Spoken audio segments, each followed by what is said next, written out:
Jessica Monroe pressed her hand against the growing coffee stain on her white silk blouse and felt her stomach drop. The subway car had jerked without warning, sending her entire cup of hazelnut latte cascading down her front. Today of all days. She had exactly 20 minutes to reach the Grandview Hotel for the most important pitch of her career. 3 months of preparation, countless sleepless nights, and now she looked like she had been attacked by an espresso machine. The desperate search she pushed through the crowded sidewalk on Madison Avenue. Her leather portfolio clutched awkwardly over the stain.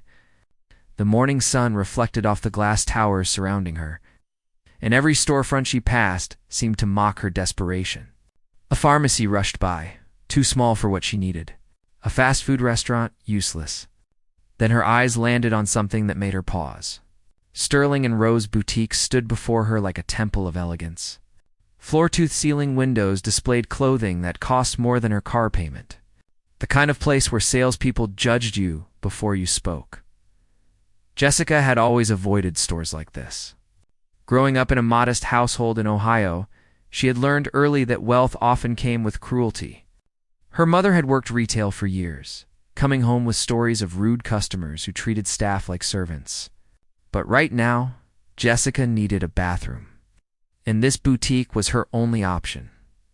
Inside the temple, the glass doors whispered open, revealing an interior that took her breath away. Crystal chandeliers hung from vaulted ceilings. Cream-colored carpet stretched across the space like fresh snow.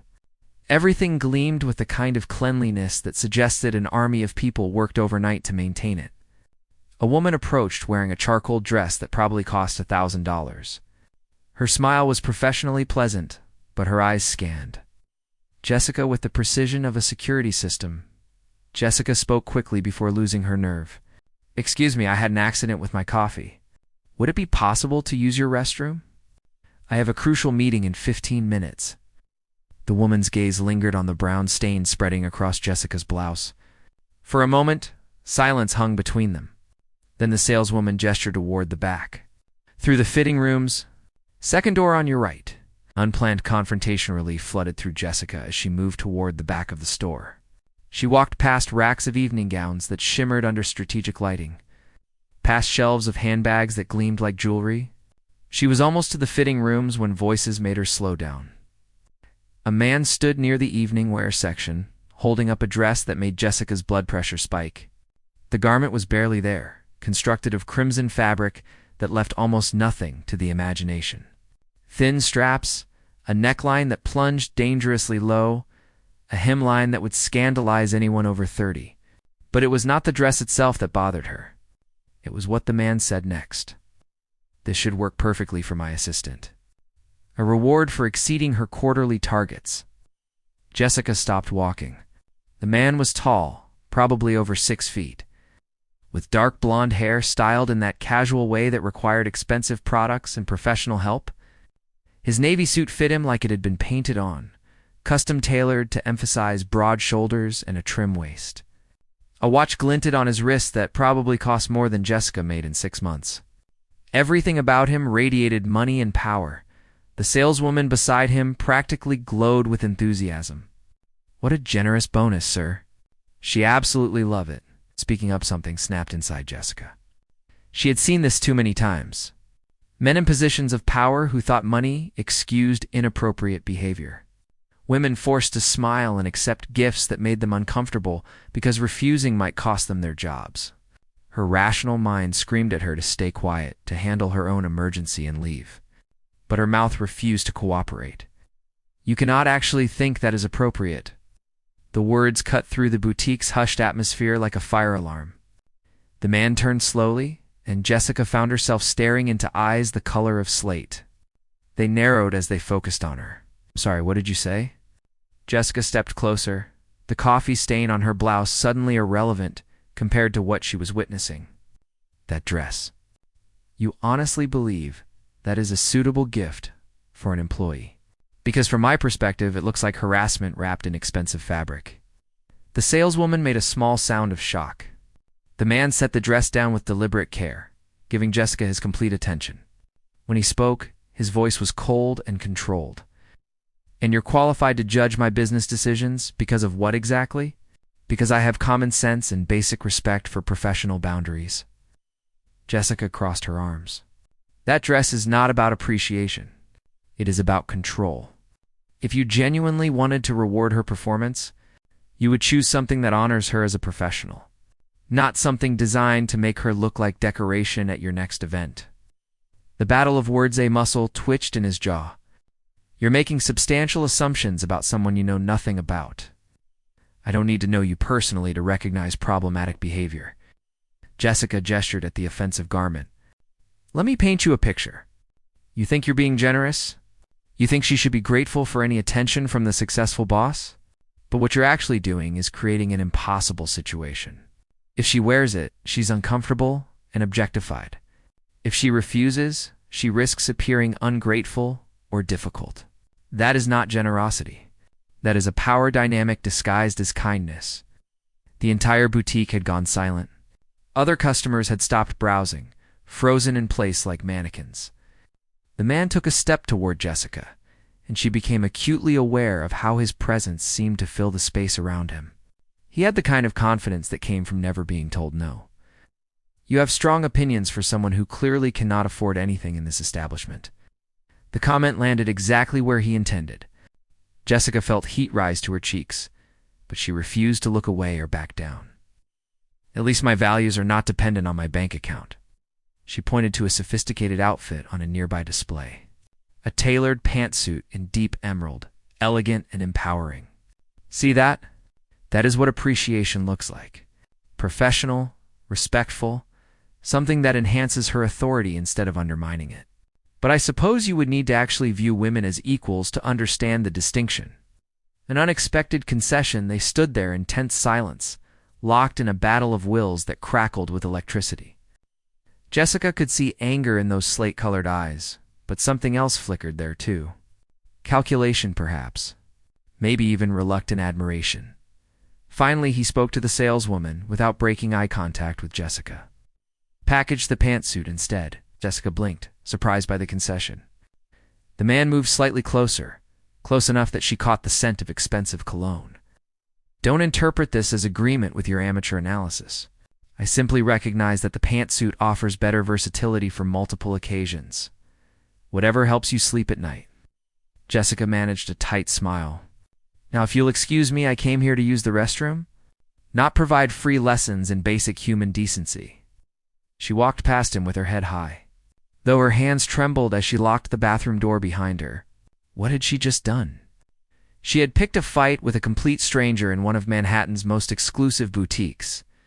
Over a dress, reflection, and doubt, Jessica dampened paper towels and worked on the coffee stain, her mind replaying every word of the confrontation. There had been something almost thrilling about standing up to him, about refusing to be intimidated by obvious wealth and authority. And those eyes, the way they had fixed on her with such intensity, like she was a puzzle he needed to solve. She shook her head, frustrated with herself. He represented everything she disliked. Arrogant, entitled, probably believed his money could buy anything, including the right to treat employees however he wanted. 20 minutes later, having done what she could with the stain, Jessica emerged from the boutique. She was definitely late now. Her team would be wondering where she was, but as she hurried down Madison Avenue, she could not quite shake the memory of that. Confrontation or the strange electricity she had felt standing face to face with a man who clearly was not accustomed to being challenged to the aftermath. What Jessica did not know was that back in the boutique, Nathan Sterling stood holding the wrapped pantsuit, unable to focus on anything except the woman who had just disrupted his entire morning. Her conviction, her fearlessness, the way she had confronted him without a trace of intimidation, despite the obvious gap in their financial situations. It had been years since anyone had spoken to him with such brutal honesty. Years since anyone had seen him as simply a man capable of being wrong rather than Nathan Sterling. CEO of Sterling Investments, a figure too powerful to question, he found himself wanting to know everything about her. Who she was. What she did. Why she had coffee stains on her blouse at 9 in the morning on a weekday. But she had vanished into the city, leaving him with nothing except the memory of her fierce determination and cutting words. Nathan looked down at the pantsuit and allowed himself a small smile. She had been absolutely right, though he would never admit it out loud. The realization was both humbling and strangely exhilarating. For the first time in longer than he could remember, someone had made him truly think, had challenged his assumptions, had treated him like a regular person capable of learning and growth. As he left the boutique, Nathan realized something that both pleased and unsettled him. He wanted to see her again. He wanted to understand her, to prove that he was more than the arrogant stereotype she had assumed. And Nathan Sterling, a man who had everything money could purchase, found himself wanting something he could not simply buy with his credit card. Jessica. Monroe spent the following 3 weeks trying to erase the boutique incident from her mind. She had successfully landed the Grandview Hotel account despite arriving 10 minutes late with a visible stain on her blouse. Her presentation had been flawless, her ideas innovative, and the clients had signed on the spot. It should have been her moment of pure triumph, but her thoughts kept drifting back to slate-colored eyes and a confrontation that still made her pulse quicken. Her best friend Rachel noticed the distraction immediately. They sat in their favorite corner booth at Morningside Cafe, surrounded by the comforting aroma of fresh pastries and brewing coffee. Rachel stirred her cappuccino and studied Jessica with the keen observation of someone who had known her since college. "You've checked your phone 6 times in the last 10 minutes. Either you're expecting a call from the president, or something happened that you haven't told me about." Jessica set down her phone with a guilty expression. "Nothing happened. I'm just busy with the new account." "Jessica Monroe, we have been friends for 8 years. I know when you're hiding something." Rachel leaned forward. "Spill it." Confessing the truth, Jessica sighed and recounted the entire boutique incident.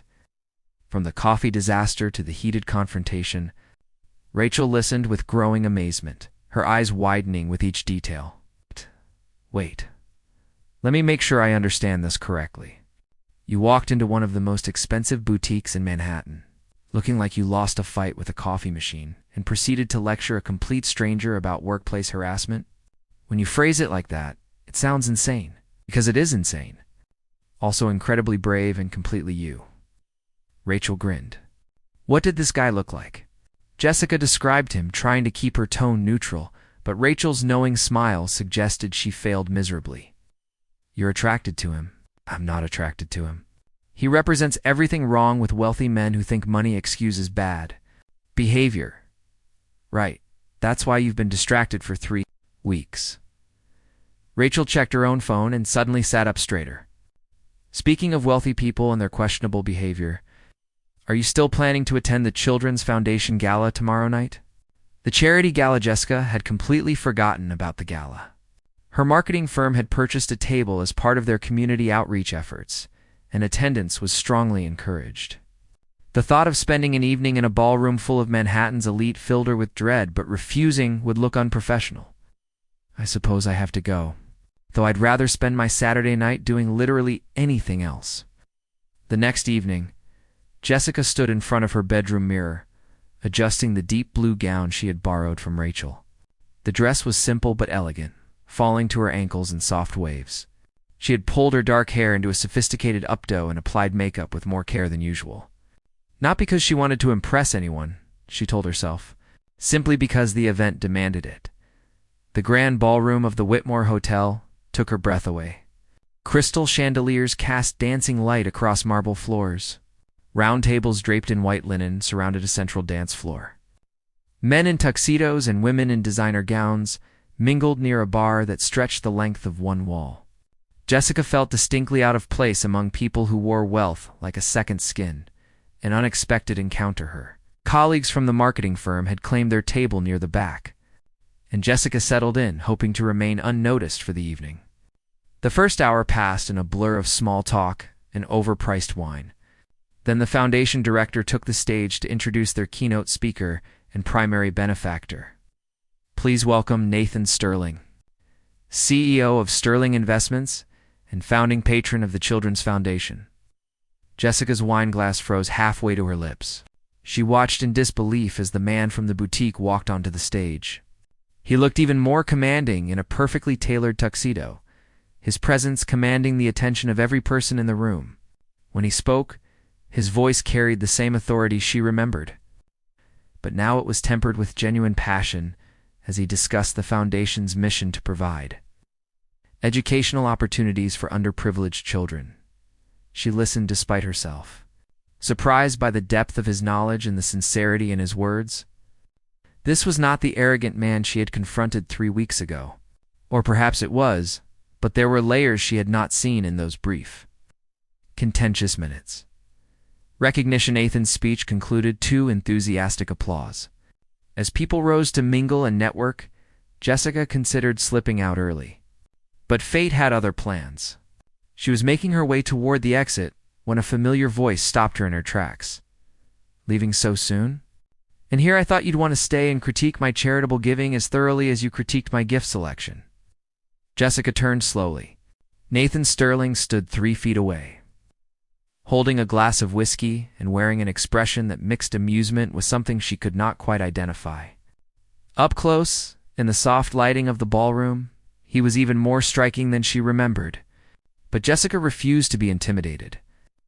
"Your speech was impressive, though I imagine it's easier to be generous when you have more money than you could spend in 3 lifetimes. Huh. A smile tugged at the corner of his mouth. "There she is. I was beginning to think I had imagined your talent for cutting. Observations. I'm surprised you remember me at all.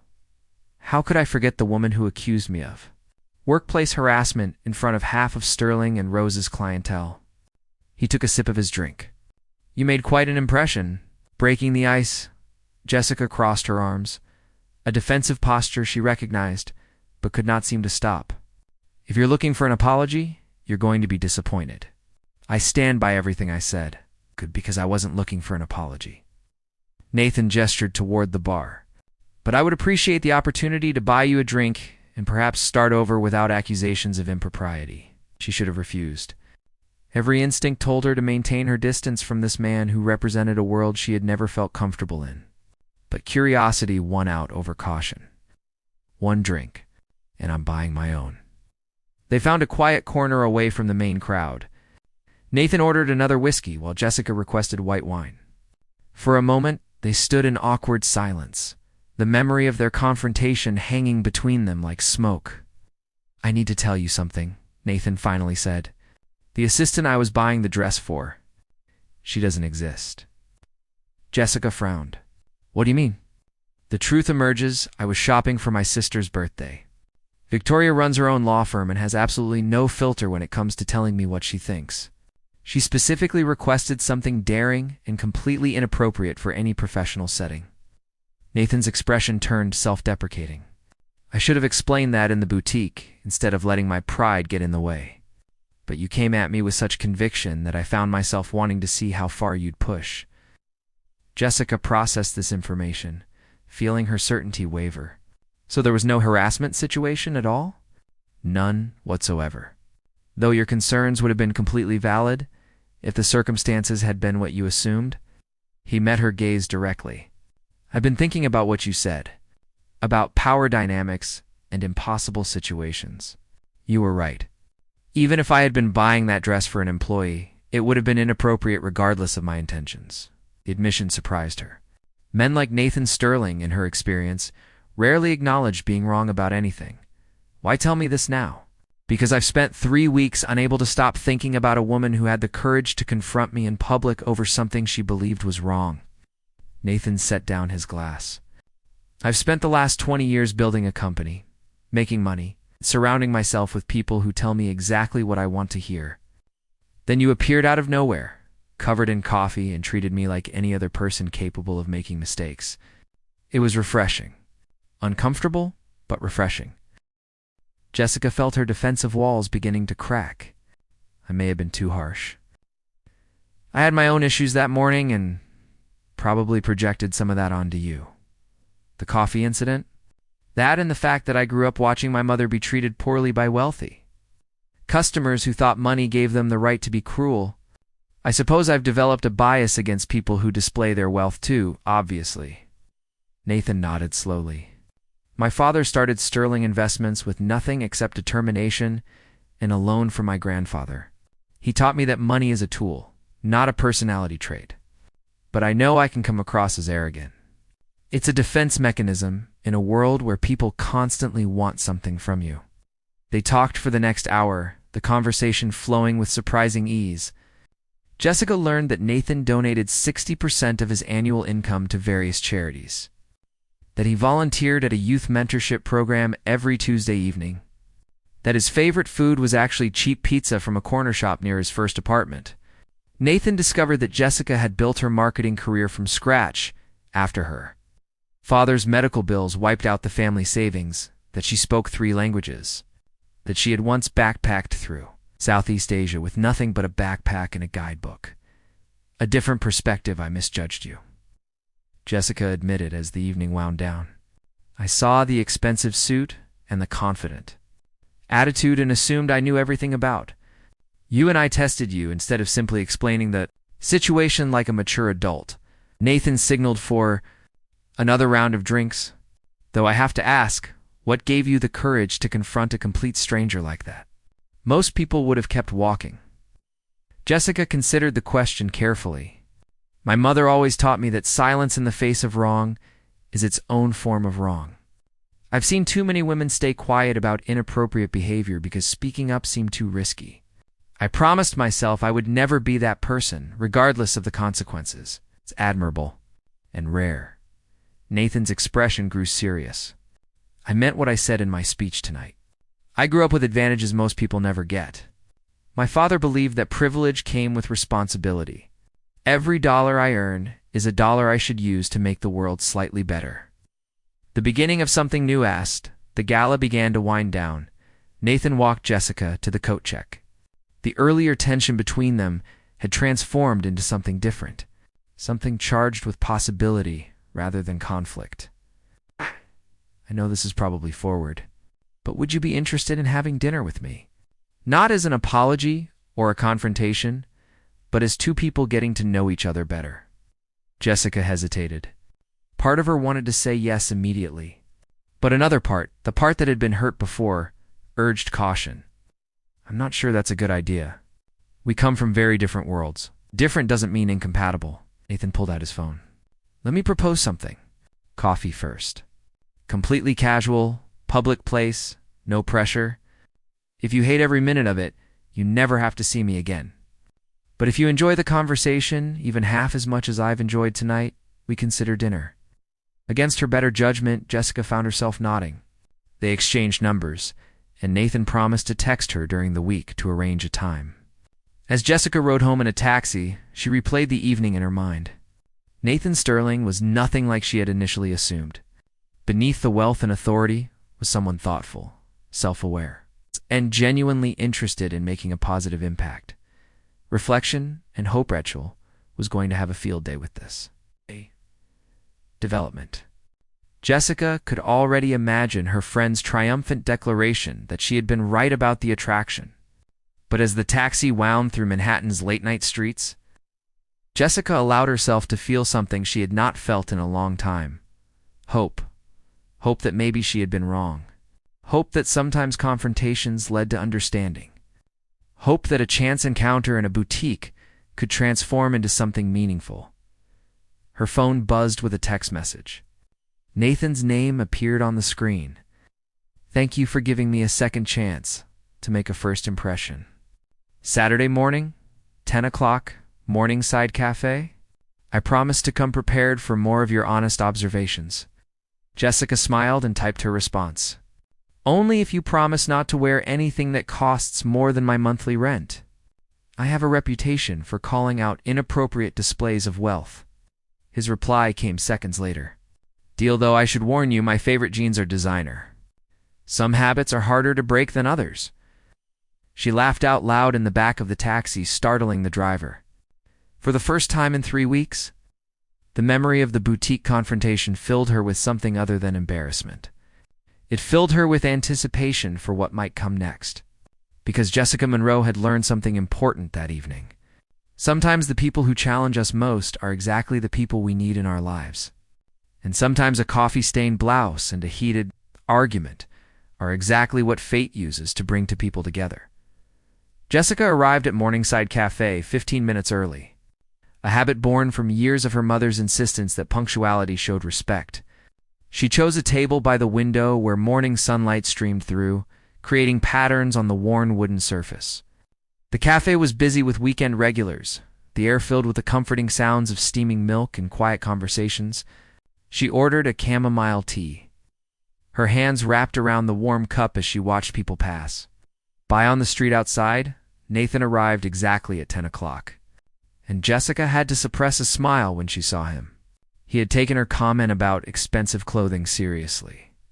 Instead of the tailored suits she had seen him in before, he wore dark jeans that looked comfortably broken in and a simple gray sweater. His hair was slightly messy, as though he had not bothered with styling products. He looked younger, more approachable, and somehow even more attractive in his casual state. "You're staring," Nathan said, as he slid into the seat across from her, a playful smile on his lips. "I'm just surprised. You actually own regular clothing.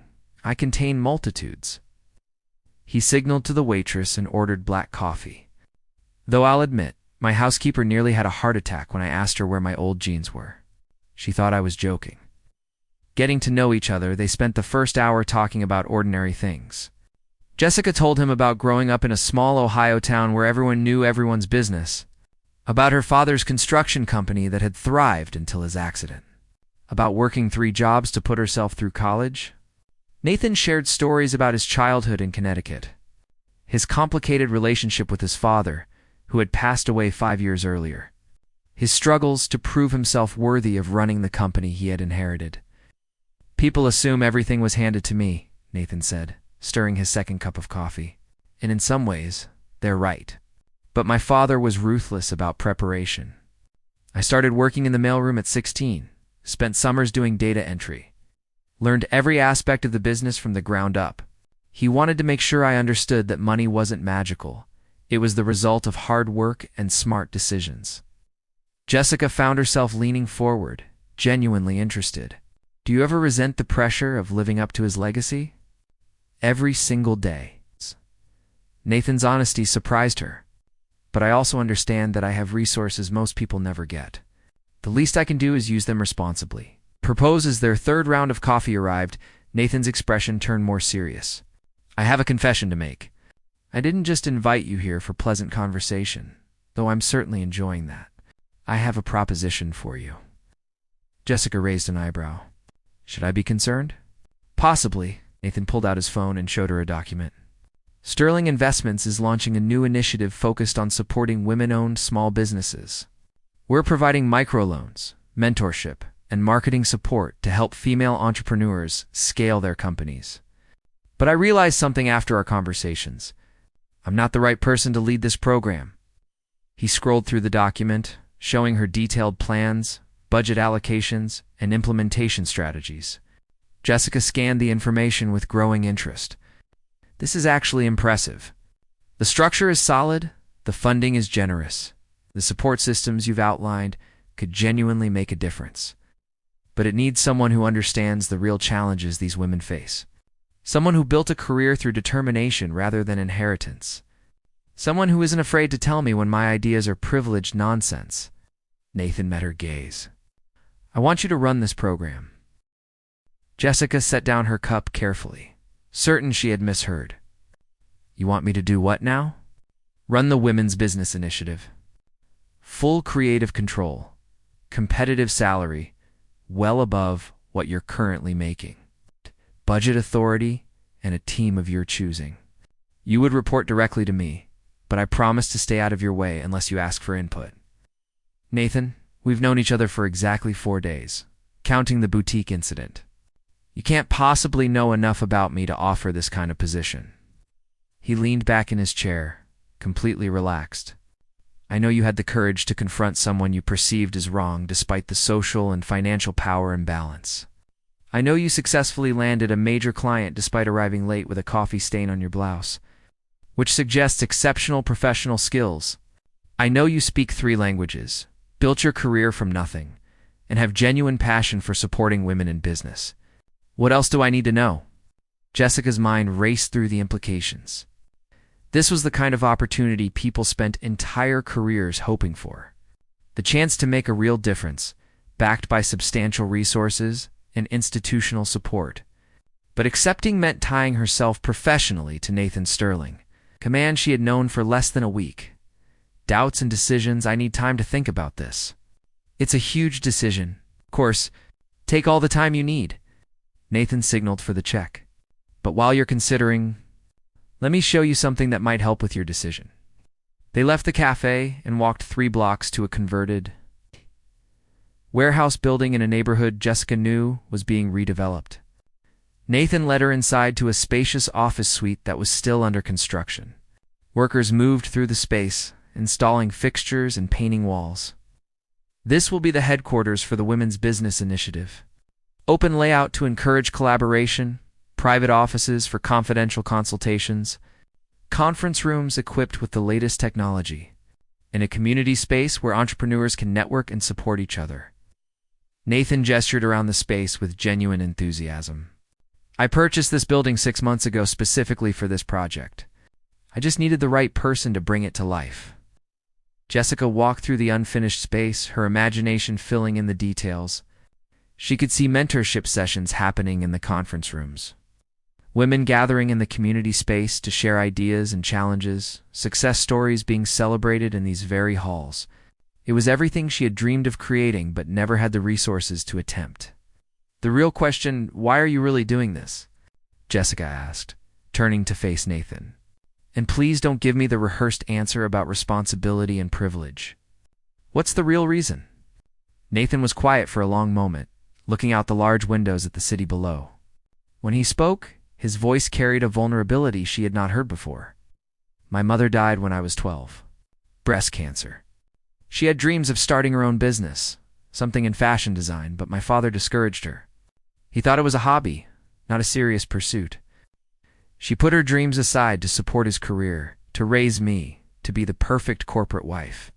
And then she got sick, and it was too late. He turned back to Jessica. I found her sketchbooks after she passed. Incredible designs, detailed business plans, everything she had never gotten the chance to pursue. I made myself a promise that day. If I ever had the power and resources, I would help women pursue their dreams, instead of setting them aside.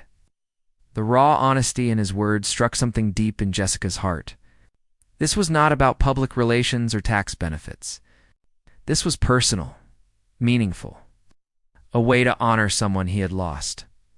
Opening up, my mother worked in retail for 23 years, Jessica said quietly.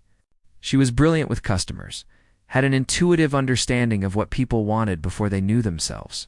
She dreamed of opening her own boutique, something focused on affordable fashion for working women. But between raising 3 kids and dealing with my father's medical bills after his accident, she never had the chance. She died 2 years ago from complications of diabetes, still working the same retail job, still dreaming of something more. Nathan stepped closer, his expression softening with understanding.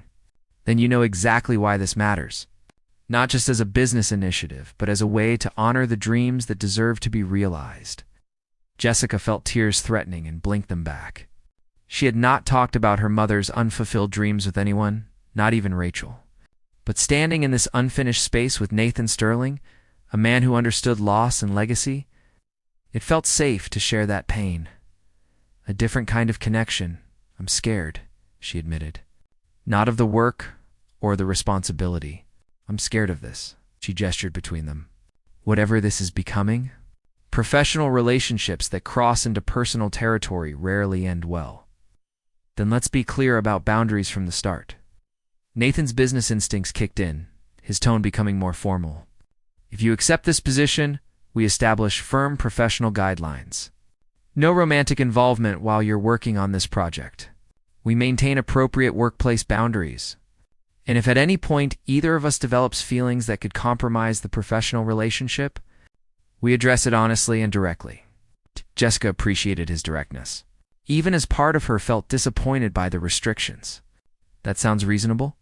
Though I should point out that having this conversation suggests we're both already concerned about potential feelings. A smile tugged at Nathan's lips. I'm trying to be responsible. It's new territory for me when it comes to someone I find as fascinating as I find you. Fascinating? Is that corporate speak for attractive?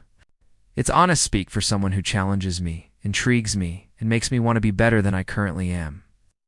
Nathan's gray eyes held hers with an intensity that made her breath catch.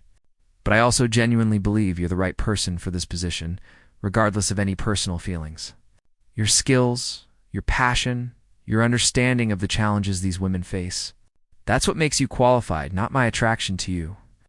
Making the choice, Jessica walked to the windows and looked out at the neighborhood below. People moved through their Saturday morning routines, unaware that a life-changing decision was being made in the building above them. She thought about her mother's sketchbooks, still packed away in a box in her apartment.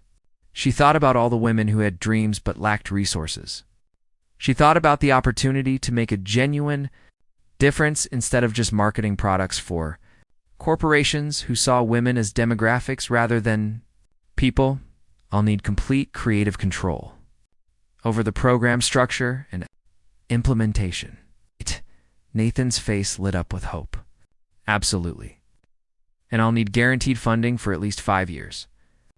Not dependent on quarterly performance, reviews, or shifting corporate priorities.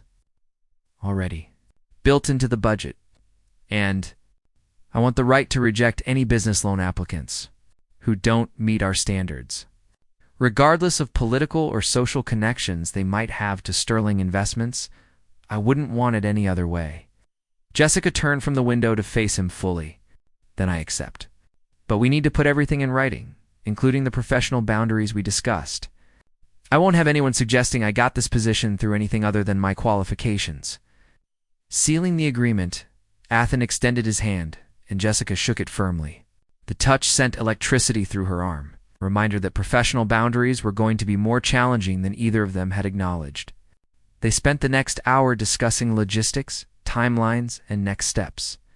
Nathan had clearly done extensive preparation, with documents ready for her review and a proposed start date 3 weeks out to allow her to give proper notice to her current firm as they prepared to leave the building. Jessica's phone rang. Rachel's name flashed on the screen. I need to take this. My best friend has been demanding updates. Nathan nodded and stepped away to give her privacy. Jessica answered the call to Rachel's immediate interrogation. Well, how did the coffee date go? Did you tell him off again? Or did you actually have a civil conversation? He offered me a job running a women's business initiative with a substantial budget and complete creative control. Silence on the other end of the line, then Rachel's shriek nearly deafened her. Are you serious? Please tell me you said yes. I said yes. But we also established strict professional boundaries to keep things appropriate. Professional boundaries? Rachel repeated skeptically. With the man you haven't stopped thinking about for 3 weeks? Good luck with that. New beginnings. After ending the call with Rachel, Jessica found Nathan reviewing something on his phone. He looked up as she approached, and the smile he gave her was warm and genuine. Everything okay? My best friend thinks I'm insane, but also incredibly lucky. She's right on both counts. Nathan pocketed his phone. I need to be honest about something. The professional boundaries I suggested, they're as much for my protection as yours. Because every time I'm around you, I find it harder to remember why keeping distance is the smart choice. Jessica's heart raced at his admission.